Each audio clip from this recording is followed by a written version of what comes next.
mavzumiz ona zamin vibratsiyasi haqida.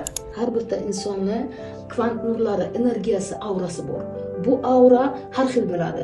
Tug'ma qara auralar bo'ladi, yovuzlik keltiruvchilar yoki toza sog'lom aura bo'ladi, o'zidan nur tarqatuvchilar, ana odamlarga yaxshilik ulashuvchilar.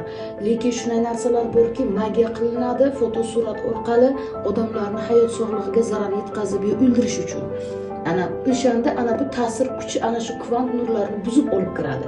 Shu uchun fotosuratlardan ehtiyot bo'lish kerak. Bundan tashqari tikkalay fotosuratga tushish odamning ko'zini, odam vafot etgandan keyin ruhini sarsonlikka olib keladi. Odamzodning ruhi odamning ko'zi nuri orqali kirib chiqadi. Buni ham bilish kerak. Bizlarda hozir ko'p narsa noto'g'ri ishlar qilinyapti.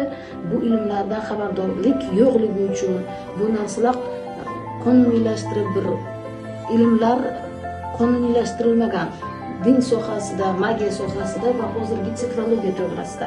Shu sabab hozirgi bizning tibbiyot, raqamli tibbiyot va uni yaxshi yomon tomonlari haqida aytib o'tishga majburman.